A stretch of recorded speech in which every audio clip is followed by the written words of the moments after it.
Momentum indices, quality indices, value indices, low volatility indices, alpha indices. इन सब पुराने strategy indices के बारे में तो हम सब जानते ही हैं, लेकिन अभी रिसेंटली एक नया और काफी यूनिक स्ट्रेटेजी इंडेक्स मार्केट में आया है। इस इंडेक्स का नाम है Nifty 500 flexi cap quality 30 index. इस इंडेक्स ने पिछले 5 साल में अराउंड 106% के एब्सोल्यूट रिटर्न्स दिए हैं। तो अगर आप कंफ्यूज रहते हो कि कितना लार्ज कैप में इन्वेस्ट करना चाहिए, कितना मिड या स्मॉल कैप में, तो ये इंडेक्स आपके लिए एकदम परफेक्ट सॉल्यूशन हो सकता है, क्योंकि इस इंडेक्स में आपको इन तीनों सेगमेंट्स के टॉप 10 क्वालिटी स्टॉक्स का एक्सपोजर मिलेगा। और हाँ, यूट्यूब पर इस इंडेक्स का डिटेल्ड एनालिसिस अभी तक किसी ने भी नहीं किया है। ये वीडियो सबसे पहली और सबसे डिटेल्ड होने वाली है। आगे वीडियो में मैं इस इंडेक्स से रिलेटेड ये टोटल 10 पॉइंट्स बिल्कुल डिटेल में कवर करने वाली हूँ। वीडियो में मैं इस इंडेक्स को ट्रैक करने वाले बेस्ट म्यूचुअल फंड्स भी बताऊंगी, तो वीडियो को एंड तक जरूर देखना ताकि आप ये डिसाइड कर पाओ कि आपको इस इंडेक्स में इन्वेस्ट करना चाहिए या नहीं। चलो शुरू करते हैं इस इंडेक्स का एनालिसिस और सबसे पहले इस इंडेक्स की कुछ बेसिक डिटेल समझते हैं। ये इंडेक्स 4 अप्रैल 2025 को लॉन्च हुआ था। इसकी बेस डेट है 1 अक्टूबर 2009। देखो, हर इंडेक्स की ना एक लॉन्च डेट होती है और एक बेस डेट। लॉन्च डेट तो आप सबको पता ही है कि जिस दिन वो इंडेक्स पब्लिक होता है वो होती है। अब बेस डेट को समझते हैं। देखो, जब भी कोई इंडेक्स लॉन्च होता है ना, तो उसका बैक टेस्ट किया जाता है एक पर्टिकुलर डेट से कि भाई अगर ये इंडेक्स उस पर्टिकुलर डेट से मार्केट में एग्जिस्ट करता तो इसके रिटर्न्स कैसे रहते, इसमें कितना रिस्क होता और बाकी सब चीजें। एंड देन फिर वो परफॉर्मेंस देखकर ही वो इंडेक्स फाइनली लॉन्च होता है। अब जब भी मैं अपनी वीडियोस में किसी न्यूली लॉन्च्ड इंडेक्स का हिस्टोरिकल डेटा दिखाती हूँ, रिटर्न्स दिखाती हूँ, तो काफी लोग कमेंट करते हैं कि आता जाता कुछ है नहीं, आ गई ज्ञान बांटने, इंडेक्स तो अभी लॉन्च हुआ है और पिछले इतने सालों के रिटर्न्स बता रही है। तो वो रिटर्न्स मैं इस हिस्टोरिकल डेटा से ही कैलकुलेट करती हूँ। एनएसई की वेबसाइट पर हर इंडेक्स का हिस्टोरिकल डेटा अवेलेबल होता है, उसकी बेस डेट से लेकर अभी तक का। तो आई होप अब से आप लोगों को ये कंफ्यूजन नहीं होगी कि न्यूली लॉन्च्ड इंडेक्स का डेटा कहां से आता है, और ये लॉन्च डेट और बेस डेट का कंसेप्ट भी समझ आ गया होगा। अब चलो ये समझते हैं कि इस इंडेक्स में कितने स्टॉक्स होते हैं और उनको कैसे सिलेक्ट किया जाता है। देखो, इस इंडेक्स में टोटल 30 स्टॉक्स होते हैं। 10 लार्ज कैप सेगमेंट के, 10 मिड कैप के और 10 स्मॉल कैप के। अब जो लार्ज कैप वाले 10 स्टॉक्स हैं वो निफ्टी 100 क्वालिटी 30 से पिक किए जाते हैं।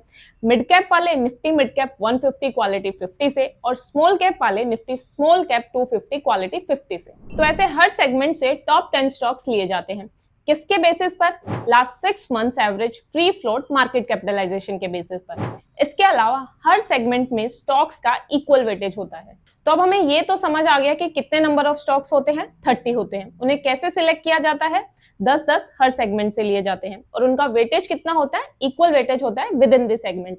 अब आता है एक और इंपॉर्टेंट पॉइंट कि हर एक मार्केट कैप का वेटेज कितना होता है, यानी कि ये कैसे डिसाइड होता है कि लार्ज कैप सेगमेंट का कितना वेटेज होगा इंडेक्स में, मिड कैप का कितना और स्मॉल कैप का कितना। तो ये डिसाइड होता है MS/L रेशियो से। यहाँ पर MS का मतलब है Nifty mid small cap 400 index और L का मतलब है निफ्टी 100 इंडेक्स।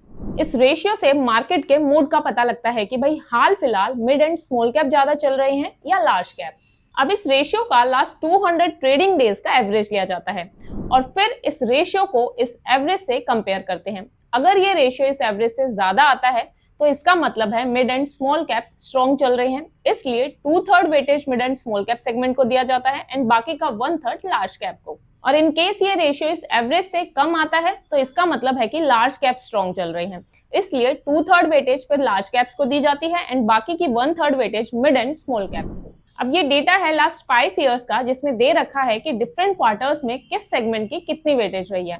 अभी रीसेंट क्वार्टर का अगर मैं आपको बताऊं, यानी कि Q2 ऑफ FY26, तो 33.33% वेटेज लार्ज कैप्स में है और बाकी का 66.67% स्मॉल कैप्स में। बाकी आप चाहो तो एक बार वीडियो को पॉज करके सारा डेटा अच्छे से देख सकते हो। देन इस इंडेक्स को साल में 4 बार क्वार्टरली बेसिस पर रीबैलेंस किया जाता है, हर क्वार्टर के लास्ट ट्रेडिंग डे पर। तो ये थी इस इंडेक्स की कुछ बेसिक डिटेल्स और इसका स्टॉक सिलेक्शन प्रोसेस। अब चलते हैं अपने नेक्स्ट पॉइंट पर और इस इंडेक्स के रिटर्न्स देखते हैं। शुरू करते हैं ट्रेलिंग रिटर्न से। यहाँ मैंने इस इंडेक्स के last 1, 3, 5, 7, 10 and 15 years and since launch returns लिए हैं। लॉन्च से लेकर अभी तक इस इंडेक्स ने 17.34% का CAGR दिया है, तो लॉन्ग टर्म के हिसाब से ये बहुत बढ़िया रिटर्न्स हैं। लास्ट 15 इयर्स में 15.23% के रिटर्न्स दिए हैं, लास्ट 10 इयर्स में 16.88% के, लास्ट 5 इयर्स में और भी बढ़िया रिटर्न्स हैं 22.19%।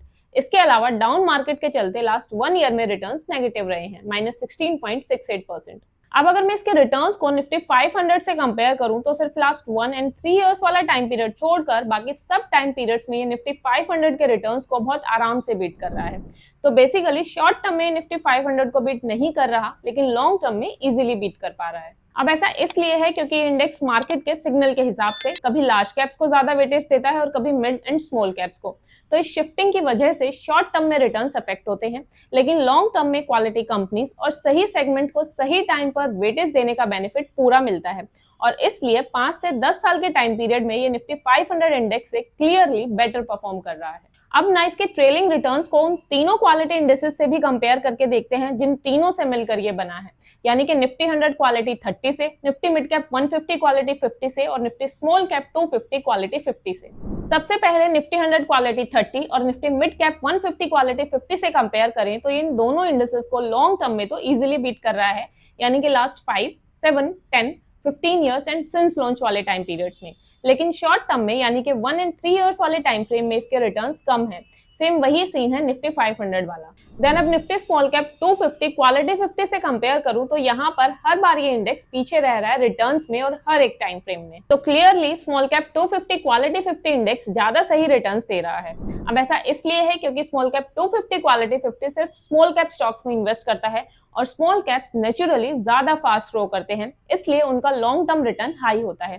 Flexi cap quality 30 large, mid और स्मॉल तीनों सेगमेंट्स का मिक्स रखता है, इसलिए इसका रिटर्न ज्यादा स्टेबल होता है, पर स्मॉल कैप्स जितना एग्रेसिव नहीं होता। अब चलते हैं अपने नेक्स्ट पॉइंट पर और इस इंडेक्स के ईयर ऑन ईयर रिटर्न्स का एनालिसिस करते हैं और इसके रिटर्न्स को बाकी इंडेक्सेस से भी कंपेयर करके देखेंगे। यहाँ मैंने इस टेबल में इस इंडेक्स के लॉन्च से लेकर अभी तक के ईयर ऑन ईयर रिटर्न्स लिए हैं। ऑल ओवर इन टोटल 16 सालों में इसने सिर्फ 3 सालों में ही नेगेटिव रिटर्न्स दिए हैं, 2011, 2022 और अभी 2025 में। अदरवाइज बाकी के 13 सालों में इसके रिटर्न्स पॉजिटिव ही रहे हैं और इन 13 सालों में भी सिर्फ 4 बार ही इसके रिटर्न्स सिंगल डिजिट में हैं, 2015, 2016, 2018 और 2019 में। बाकी के 9 साल में इसने बहुत ही बढ़िया रिटर्न्स दिए हैं, वो भी डबल डिजिट्स में। अब इसके रिटर्न्स इतने अच्छे इसलिए रहे हैं क्योंकि ये हाई क्वालिटी स्टॉक्स का मिक्स रखता है और इसलिए मार्केट के टफ फेजेस में भी ये रिलेटिवली स्टेबल रहता है। अब इसकी परफॉर्मेंस को सबसे पहले निफ्टी 500 से कंपेयर करके देखते हैं। ये रहे निफ्टी 500 के लास्ट 16 इयर्स के ईयर ऑन ईयर रिटर्न्स। यहाँ अगर आप देखो तो इन 16 में से 10 सालों में इस इंडेक्स ने निफ्टी 500 से ज्यादा रिटर्न्स दिए हैं, यानी कि अराउंड 62.5% ऑफ द टाइम्स इस इंडेक्स ने निफ्टी 500 को आउट परफॉर्म किया है। अब ऐसा इसलिए हुआ क्योंकि देखो इस इंडेक्स में ना डबल बेनिफिट है। जिस साल मिड एंड स्मॉल कैप्स अच्छा करते हैं तब ये इंडेक्स उनको ज्यादा वेटेज दे देता है और जब लार्ज कैप्स अच्छा करते हैं तो उनका वेटेज ज्यादा हो जाता है, जैसा कि मैंने आप सबको स्टॉक सिलेक्शन वाले पॉइंट में भी समझाया था। तो इसी वजह से ज्यादातर सालों में इसके रिटर्न्स निफ्टी 500 से अच्छे रहे हैं। ऐसे ही अगर इसके रिटर्न्स को बाकी के तीनों क्वालिटी इंडेक्सेस से कंपेयर करें तो निफ्टी 100 क्वालिटी 30 के रिटर्न्स को इसने 16 में से 9 सालों में बीट किया है और निफ्टी मिड कैप 150 क्वालिटी 50 को 10 सालों में। लेकिन अगर निफ्टी स्मॉल कैप 250 क्वालिटी 50 से कंपेयर करें तो यहाँ ये इंडेक्स थोड़ा पीछे रह गया। सिर्फ 6 सालों में ही ये स्मॉल कैप 250 क्वालिटी 50 के रिटर्न्स को बीट कर पाया है। ऑल ओवर अगर हम देखें यानी कि trailing and year on year returns के बेसिस पर तो हमारा ये नया इंडेक्स निफ्टी 500, निफ्टी 100 क्वालिटी 30 और निफ्टी मिड कैप 150 क्वालिटी 50 इन तीनों से तो बढ़िया परफॉर्म कर रहा है, लेकिन निफ्टी स्मॉल कैप 250 क्वालिटी 50 से पीछे छूट रहा है। देखो अब इसका रीजन सिंपल है, स्मॉल कैप्स बाय नेचर थोड़ा एग्रेसिव होते हैं, high risk high returns category में आते हैं, तो ऑब्वियसली इनके रिटर्न्स अच्छे रहते हैं। जबकि जो ये नया इंडेक्स है ये फ्लेक्सी कैप कैटेगरी का होने की वजह से इसमें कुछ एलोकेशन लार्ज कैप्स का भी होता है जो कंपैरेटिवली स्टेबल रहते हैं और स्मॉल कैप्स के कंपैरिजन में कम रिटर्न्स देते हैं। इस वजह से इस नए इंडेक्स के रिटर्न्स स्मॉल कैप वाले क्वालिटी इंडेक्स के कंपैरिजन में थोड़े कम हैं। बाकी थोड़ा और क्लैरिटी के लिए एक बार इसके रोलिंग रिटर्न्स और देख लेते हैं। यहाँ मैंने इस टेबल में डिफरेंट टाइम पीरियड्स के हिसाब से इस इंडेक्स के रोलिंग रिटर्न्स का डेटा लिया है कि अगर आप इस इंडेक्स में इसके लॉन्च से लेकर अभी तक कभी भी 1, 2, 3, 5, 7 या फिर 10 साल के लिए इन्वेस्ट करते हैं तो आपके रिटर्न्स कैसे रहते हैं। अगर आप यहाँ डेटा देखो तो सबसे पहला पॉइंट जो समझ आता है वो ये कि जैसे जैसे इन्वेस्टमेंट होराइजन बढ़ता जाएगा वैसे वैसे इस इंडेक्स की रिटर्न्स कंसिस्टेंसी भी बढ़ती जाएगी। जैसे कि 1 साल के टाइम पीरियड में नेगेटिव रिटर्न्स मिलने के चांसेस 16.3% रहे हैं, 2 साल में 5.2% है, फिर 3 साल में ऑलमोस्ट जीरो हो गए 0.2%। ऐसे ही अगर हम रिटर्न्स डिस्ट्रीब्यूशन का डेटा भी देखें तो यहाँ भी returns consistently longer time periods में इंप्रूव हो रहे हैं। जैसे कि अगर आप मोर देन 15% रिटर्न्स का डेटा देखो तो यहाँ पर परसेंटेज इंक्रीज हो रही है जैसे जैसे टाइम पीरियड बढ़ रहा है। 1 साल के टाइम पीरियड में जहां सिर्फ 49.1% चांसेस रहे हैं 15% से ऊपर के रिटर्न्स मिलने के, वहीं 10 साल में इतने अच्छे रिटर्न्स मिलने के चांसेस 84.7% हो गए हैं। अब एक बार इसके रोलिंग रिटर्न्स को निफ्टी 500 से भी कंपेयर करके देखते हैं। देखो अब आगे मैंने इस इंडेक्स के रिटर्न्स को सिर्फ निफ्टी 500 से ही कंपेयर करा है क्योंकि बहुत ज्यादा डेटा हो रहा था और एक साथ इतना सारा डेटा एक ही वीडियो में समझाना थोड़ा मुश्किल होता है। तो उसके लिए मैं एक सेपरेट वीडियो बनाऊंगी जहां मैं इस इंडेक्स को बाकी के सभी क्वालिटी इंडेक्सेस से कंपेयर करके दिखाऊंगी। तो वापस आते हैं अपने एनालिसिस पर और इस इंडेक्स के रोलिंग रिटर्न्स को निफ्टी 500 से कंपेयर करते हैं। डेटा देखें तो जहां इस इंडेक्स में 3 साल के टाइम पीरियड से ही नेगेटिव रिटर्न्स मिलने के चांसेस ऑलमोस्ट जीरो हो जाते हैं, वहीं निफ्टी 500 में ऐसा 5 साल के बाद शुरू होता है। तो इस हिसाब से इस इंडेक्स की रिटर्न्स कंसिस्टेंसी ज्यादा बेटर है निफ्टी 500 से। अब देखते हैं इस इंडेक्स के बियर मार्केट के रिटर्न्स कि भाई डाउन मार्केट में ये इंडेक्स निफ्टी 500 के कंपैरिजन में कितना कम या ज्यादा गिरता है। यहाँ मैंने इस टेबल में इस इंडेक्स का और निफ्टी 500 का रिसेंट 5 बियर मार्केट्स का डेटा लिया है। स्टार्टिंग के 3 बियर फेजेस में यानी कि 2015-16 वाले में, 2018 वाला और 2020 कोविड वाला, इन तीनों में निफ्टी 500 फ्लेक्सी कैप क्वालिटी 30 कम गिरा है निफ्टी 500 के कंपैरिजन में। और बाकी के जो 2 रिसेंट वाले बियर फेज हैं उनमें निफ्टी 500 कम गिरा है जबकि ये इंडेक्स ज्यादा गिरा है। अब एक बार इस इंडेक्स के बुल मार्केट के रिटर्न्स और देख लेते हैं कि चढ़ते हुए मार्केट में इसने कैसे रिटर्न्स दिए हैं निफ्टी 500 के कंपैरिजन में। अब यहाँ मैंने इस टेबल में इस इंडेक्स का और निफ्टी 500 का टोटल 4 बुल मार्केट्स का डेटा लिया है और इन चारों ही बुल मार्केट्स में ये इंडेक्स निफ्टी 500 से ज्यादा रिटर्न्स दे रहा है। ऑल ओवर कंक्लूजन ये निकल कर आता है कि मोस्ट ऑफ द टाइम्स ये इंडेक्स निफ्टी 500 के कंपैरिजन में बियर मार्केट में गिरता भी कम है और फिर बुल मार्केट में रिटर्न्स भी ज्यादा देता है, यानी कि डाउन मार्केट में प्रोडक्शन भी ज्यादा है और फिर अप मार्केट में रिटर्न्स भी ज्यादा। तो लॉन्ग टर्म इन्वेस्टर्स के लिए इंडेक्स एक अच्छा ऑप्शन हो सकता है। अब एक बार इस इंडेक्स के रिस्क का एनालिसिस और कर लेते हैं। इसके लिए मैंने इस इंडेक्स का डिफरेंट टाइम पीरियड्स का रिटर्न्स टू रिस्क रेशियो और स्टैंडर्ड डेविएशन का डेटा लिया है। इस डेटा को हम निफ्टी 500 से भी कंपेयर करके देखेंगे। शुरू करते हैं रिटर्न्स टू रिस्क रेशियो से। ये रेशियो हमें बताता है कि इंडेक्स ने जो रिस्क उठाया उसके बदले में कितने रिटर्न्स दिए। अगर कम रिस्क में ज्यादा रिटर्न्स मिल रहे हैं तो रेशियो हाई होगा और ज्यादा रिस्क में कम रिटर्न्स मिल रहे हैं तो रेशियो लो होगा। तो ये रेशियो जितना हाई हो उतना अच्छा रहता है। अब यहाँ मैंने इस टेबल में इस इंडेक्स का और निफ्टी 500 का डिफरेंट टाइम पीरियड्स का रिटर्न्स टू रिस्क रेशियो का डेटा लिया है। अगर आप देखोगे तो लॉन्ग टर्म में तो निफ्टी 500 फ्लेक्सी कैप क्वालिटी 30 का रिटर्न्स टू रिस्क रेशियो ज्यादा है, यानी कि 5, 7, 10, 15 साल और सिंस लॉन्च वाले टाइम पीरियड्स में, जबकि शॉर्ट टर्म में यानी कि 1 और 3 साल में निफ्टी 500 का रिटर्न्स टू रिस्क रेशियो ज्यादा है। कुल मिलाकर लॉन्ग टर्म में ये इंडेक्स कम रिस्क लेकर ज्यादा अच्छे रिटर्न्स दे रहा है निफ्टी 500 के कंपैरिजन में, जबकि शॉर्ट टर्म में इसमें रिस्क ज्यादा है, ये थोड़ा ज्यादा वोलेटाइल। अब रिस्क को लेकर थोड़ा और क्लैरिटी के लिए मैंने इन दोनों का स्टैंडर्ड डेविएशन का डेटा भी निकाला है इनकी लेटेस्ट वाली फैक्ट शीट से, जो हमें इजिली एनएससी इंडेक्सेस की वेबसाइट पर मिल जाती है। तो यहाँ अगर आप लास्ट 1 ईयर के टाइम फ्रेम में देखो तो इस इंडेक्स का स्टैंडर्ड डेविएशन ज्यादा है निफ्टी 500 से 14.89, निफ्टी 500 का कंपैरेटिवली कम है 13.40 है। तो जैसा अभी तक हमने बाकी के एनालिसिस में भी देखा था कि शॉर्ट टर्म में ये इंडेक्स ज्यादा वोलेटाइल है निफ्टी 500 से, इसमें कोई डाउट नहीं। लास्ट 5 इयर्स का देखें तो यहाँ दोनों का स्टैंडर्ड डेविएशन ऑलमोस्ट सेम सा ही है, बस मामूली सा पॉइंट्स का डिफरेंस है जो उतना मैटर नहीं करता। लेकिन लॉन्ग टर्म में अगर आप स्टैंडर्ड डेविएशन देखो तो सिंस लॉन्च इस इंडेक्स का स्टैंडर्ड डेविएशन है 15.72, जबकि निफ्टी 500 का है 22.07, काफी ज्यादा डिफरेंस है।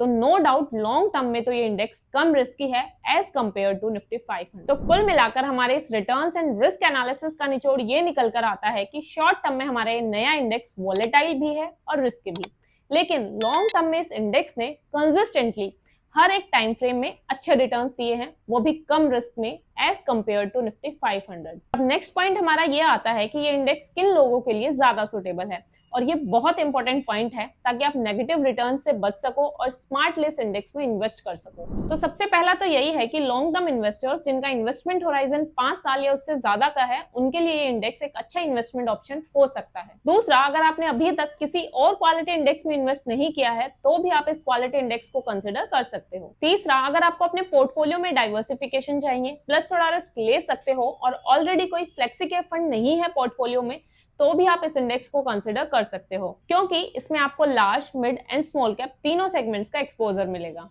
बस ये बात ध्यान रखना, जो मैं अभी तक पूरी वीडियो में बोलती आई हूँ, कि शॉर्ट टर्म में ये इंडेक्स थोड़ा वोलेटाइल हो सकता है, तो please try to invest for a longer time period of at least 5 years और मोर इन दिस इंडेक्स। अब आता है इस वीडियो का मेन पॉइंट कि क्या कोई इंडेक्स फंड लॉन्च हुआ है अभी तक जो इस इंडेक्स को ट्रैक करता हो। तो यस, एक म्यूचुअल फंड मार्केट में अवेलेबल है, DSP Nifty 500 flexi cap quality 30 index fund, जो 29 अगस्त 2025 को लॉन्च हुआ था। अभी इस फंड का ईएम है around 97 crore and expense ratio है 0.30%। कोई एग्जिट लॉट भी नहीं है, तो बेसिकली आप जब चाहो अपनी इन्वेस्टमेंट विड्रॉ कर सकते हो, वो भी बिना किसी चार्ज के। अब यहाँ मैंने आप सबके कन्वीनियंस और क्लैरिटी के लिए इस इंडेक्स के कुछ प्लस एंड माइनस पॉइंट्स लिखे हैं, तो आप इनका स्क्रीनशॉट लेकर रख सकते हो और वीडियो को पॉज करके इन सबको एक बार अच्छे से पढ़ सकते हो। तो ये थी मेरी आज की वीडियो, जिसमें मैंने एक नए strategy index Nifty 500 flexi cap quality 30 का बिल्कुल डिटेल में एनालिसिस किया और इसकी परफॉर्मेंस को निफ्टी 500 से भी कंपेयर किया। आपको वीडियो का एनालिसिस कैसा लगा मुझे कमेंट्स में जरूर बताना। Thank you so much for watching. See you guys in next video. Till then, happy investing.